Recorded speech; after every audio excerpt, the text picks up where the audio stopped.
नमस्कार दोस्तों, मैं आशीष नाम संघर्ष के चैनल को लाइक कीजिए, सब्सक्राइब कीजिए, बेल आइकन बटन को प्रेस कीजिए, हर वीडियो की नोटिफिकेशन आपको मिलते रहे।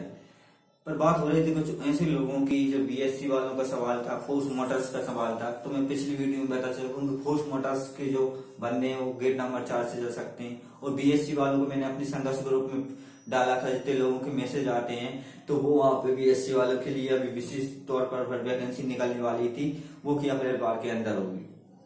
तो लुपिन फार्मा लाइन के लिए उनके लिए बेस्ट कंपनी थी।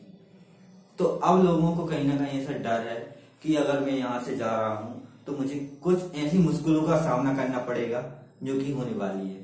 तो कुछ बंदे को मैंने अंदर भी करवाया था कंपनी के, और जो लोग एक एजिएट हो जाते हैं, जाने के लिए बहुत ही प्रॉब्लम का सामना करना पड़ता है, तो वो एक बहुत बड़ी समस्या बनी हुई थी। पर फिर भी उन बंदों को मैंने कहीं बालाजी कंपनी में इन्वेस्ट किया, कहीं ना कहीं इस जगह पर उनको लगवाया जहां पर उनको लगना चाहिए था। पर फिर भी उन बंदों को बहुत ही खुशी हुई। मैंने आपको इंटरव्यू कराया ऐसे ऐसे लड़कों से जो कि फिर भी कंपनी में काम कर रहे थे। तो अब समस्या यह थी कि लोग आना नहीं चाह रहे थे, लेकिन अभी कुछ ऐसे लोग थे जो कि यहां से कर बहुत कुछ यहां से निकल चुके थे। कैप्टन योगेंद्र जी सन 1973 पर एक बटालियन 349 पर एक ऐसी जगह पर सिलेक्शन हुआ जहां पर बचपन के एक सपने संजोए हुए थे। लेकिन आखिर कौन सी वो घटना होने वाली थी जो कि यहाँ से बदलने वाला था, वो कौन सी थ्रेड आने वाली थी। तो लाइफ में है ना, सिचुएशन कभी यार एक जैसी नहीं होने वाली, तो हमेशा अलग अलग तरीके से हैंडल करना पड़ेगा। तो लड़के की जो स्थिति थी फैमिली से, वो बहुत ही गरीब से थी। तो जिस अवस्था में वो गूंज रहा था, वो शायद सपने को एक छोटे करने में एक प्रक्रिया को उसने सही समझा, अपने सपने को छोटे कर लेता, लेकिन उसका सपना एक इंडियन आर्मी ऑफिसर में बनने का था। और जब एक समय आया, उस बंदे ने अपनी स्कॉलर पर ही दम पर आकर भी एक मिलिट्री कैंपस स्कूल में सिलेक्शन के द्वारा निकल गया।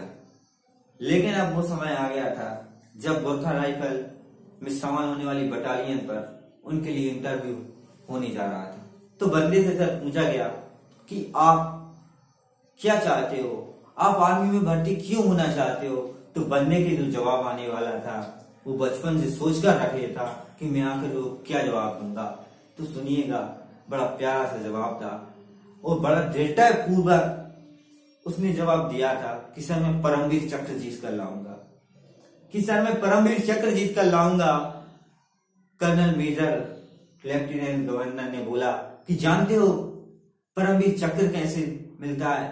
बोला सर पता है, मुझे पता है सर, मरणोपरांत के बाद मिलते हैं, पर मैं उसे जिंदा वापस लाऊंगा।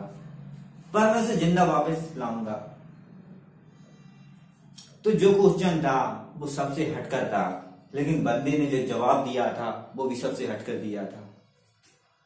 तो लाइफ में कुछ सिचुएशन है, कुछ हैंडल करना है, लेकिन अब जो दौर गुजरने वाला था कारगिल के युद्ध पर, वो सारी जिम्मेदारियां हमारे परमवीर चक्र जिन्होंने आंसर दिया था उसके ऊपर आने वाली थी। कैप्टन ने अपनी उपाधि को धारण करते हुए उसको लीड हुए कॉन्सेंट्रेट पर अंदर ले लिया। आर्मी पर अंदर इसलिए ले लिया क्योंकि सिर्फ इसलिए नहीं क्योंकि हाइट थी, उसकी हेल्थ थी, बल्कि वो पढ़ने लिखने में भी मस्त थे। उनकी हर स्थिति में उन्हें एक राष्ट्रीय पुरस्कार से सम्मानित किया जाता था। और अब वो समय आ गया था जब कराचित के युद्ध में उनकी बटालियन को वहां पर पहुंचाना था। तब उन्होंने मां से सवाल किया कि मां से पूछा गया कि जब कॉल हुई तो माँ मेरा कल युद्ध होने वाला है, तो माँ ने उनसे कहा कि बेटा तू हमेशा एक काम करना, अपने उन लोगों को पीछे रहना। अब वो कैप्टन का पद संभालने वाला था, क्योंकि अब वो गोरखा राइफल जो कि सबसे खतरनाक बटालियन रहती है वहां पर जा रहा था। तो गोरखा राइफल जो कि हमारी भारत की एक सबसे खतरनाक और खूंखार बटालियन में से एक रहती है, अब उसे वहां जाना था। तो गोरखा जो राइफल थी, उस राइफल में कैप्टन को शामिल किया गया, विनोद जी को। विनोद जी ने उस राइफल में वहां से कहा कि मां मैं सबसे आगे रहूंगा, मैं पीछे नहीं रहूंगा, क्योंकि वो भी मेरे एक मित्र है। ऐसी ऐसी कहानियां पड़ी थी जिन्हें लोगों के दिल दहलाने वाली थी। लोगों ने लेकिन समझना था, वो सिर्फ इसलिए ना था ना क्योंकि वो जिंदगी से अपने भारत के लिए लड़ रहे थे और तुम अपने करियर के लिए खुद नहीं लड़ सकते। तो क्या अंतर था मुझ में, तुम में? उन ना जाने कितने आए और कितने जाने वाले यहाँ से बस छोटा करने के लिए आए थे, क्योंकि अपनी सोच और डिजायर को उन्होंने एक नॉर्मल तरीके से बना लिया था। उसने गोरखा कमांडर कैप्टन राणा सिंह ने उसे अपनी बटालियन में शामिल कर लिया। अब मुश्किल ये आनी थी कि जो सामने की जो गड़ी थी वो बर्फ की इन चट्टानों से होकर गुजरना था, लेकिन कैप्टन हमेशा आगे रहे थे और उस बटालियन की ओर आगे बढ़ रहे थे। तो यहाँ पे प्रॉब्लम ये थी कि ऊपर जाने के हजारों फीट की ऊंचाइयों पर जाना बड़ा मुश्किल हो जाता था, और जब पहाड़ की ज्यादा ऊंचाइयों पर जाते हैं तो जो हमारी वायु रहती, जो ऑक्सीजन की मात्रा बहुत कम हो जाती। तो वहां पर जाना था, वहां पर हमारे आतंकवादियों के बहुत खूंखार और वो लगे हुए थे। तो उनके जो अड्डे थे वो 8 अड्डे हुए थे। 45 लोगों की बटालियन में शामिल होने वाले कैप्टन रणजीत सिंह अभी भी आगे उसी तरह चल रहे थे जिस प्रकार एक राजा चलता है अपनी सेना को पीछे रखकर। वो हमेशा आगे रहते, उन्हें कुछ बात का डर नहीं था कि अब जो होने वाला था इस मुसीबत का सामना मैं कैप्टन हूं, ये मेरी एक जिम्मेदारी रहती है। वो आगे बढ़ते ही जा रहे थे, बढ़ते ही जा रहे थे, लेकिन अब गोलीबारी का असर जो है कि शुरू होने वाला था। अब मां भद्रकाली के नारे लगाए जा रहे थे, क्योंकि उन्होंने के पास हाई ग्रेनेड और AK-47 और ऐसी बहुत सी बंदूकें थी, चूंकि हम मुसीबत को सामना करना पड़ता है, जो कि भारत के लोगों के द्वारा उन बंदूकों का सामना हमारी भारत की गैंग पर भारी पड़ रही थी। वहां से गोला बारूद फेंकने लगे, hand granite, NTO, polyester, clips, non grenades.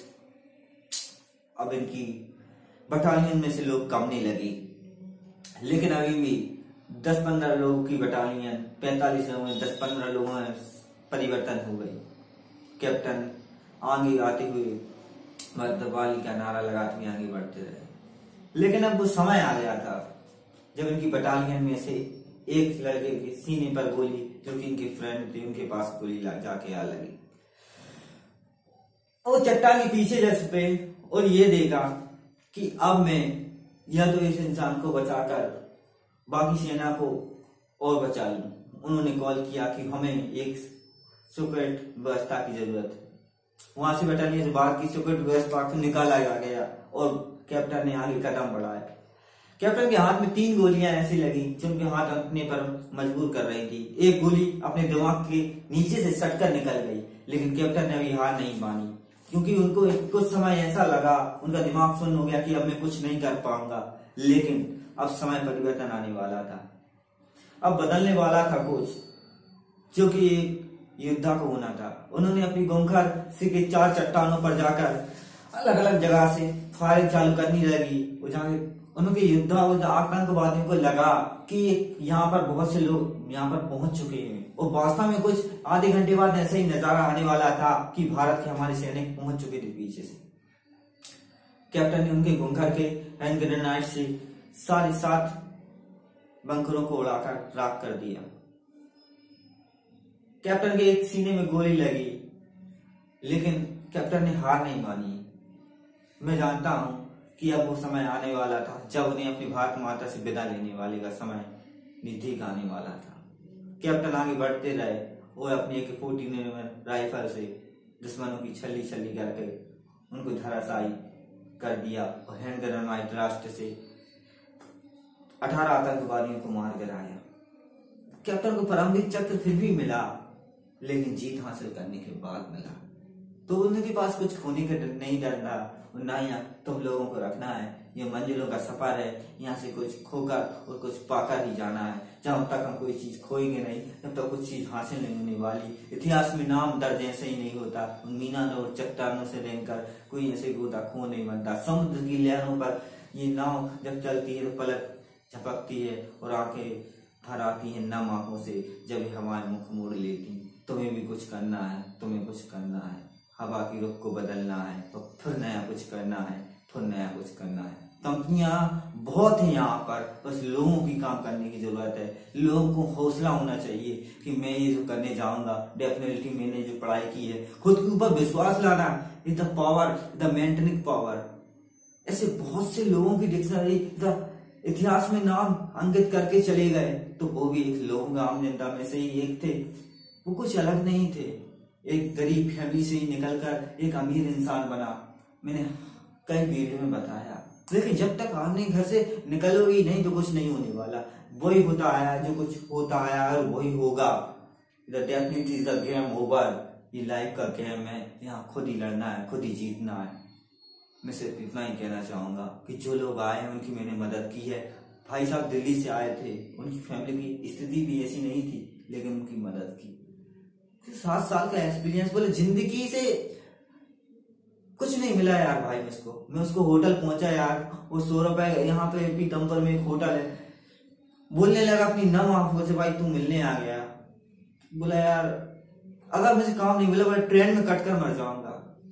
What यार, ये क्या है जिंदगी? क्या ट्रेन में कट कर मर जाऊंगा? यार मैंने उसे समझाया कि तुम देखते थक गए हो अपनी लाइफ से, तुमको कुछ करना है यार। मैंने कैसे मर जाओगे, मैं तुम्हें जॉब दिलाऊंगा। बोला तू जॉब दिलाएगा, ये कर ले वो कर ले। मैंने कहा नहीं, मैं दिलाऊंगा तुझे जॉब भाई। दूसरे दिन भाई का सुबह मॉर्निंग में छोड़ के आया, फोरेक्स कंपनी में उसका हो गया यार, 15,000 रुपए उसका लग गया PFSI फंड कट कर 12 घंटे का। बोला यार मिल गई जॉब। मैंने कहा यार जिंदगी इतनी सस्ती नहीं है, एक बार जीने का मौका मिले ना तो खुलकर जीना है यार, कितनी मुसीबतें आएंगी। बोला कुछ नहीं कर पाया। क्या नहीं कर पाया बॉट? क्या नहीं कर पाए? तुम क्या नहीं कर सकते? तुम जितना सोच सकते हो वो सब कुछ कर सकते हो, क्योंकि व्यक्ति के अंदर जितनी सोचने की क्षमता है ना, उतना वो कर भी सकता है। बस हौसला बुलंद होना चाहिए। So definitely is the end game. फिर मिलेंगे किसी वीडियो में, किसी धमाकेदार वीडियो में। उस सब्सक्राइब करो, लाइक करो, बेल आइकन बटन प्रेस करो, उस वीडियो को फैलाओ। उन लोगों की मदद करना है हमको। लाइफ में कुछ लेके नहीं जाना है, सब कुछ यहीं का यहीं सब कुछ रखा रह जाना है। सिर्फ रह जाएगा तो सिर्फ एक ही नाम। वही लोग याद आएंगे कि वो इंसान था, वो कुछ अच्छा करके गया, उन लोगों की ये करता था वो करता था, कुछ जीत कर गया, कुछ बड़ी उपलब्धि हासिल करके गया, तो अपन को कुछ हासिल करना है। End game. So you now definitely कितनी डिफिकल्ट रहे, हजारों मुश्किलें आए, जीत कर जाना है। ये जिंदगी का किस्सा है, जीत कर जाना है। फिर मिलेंगे। जय श्री राम मित्रों।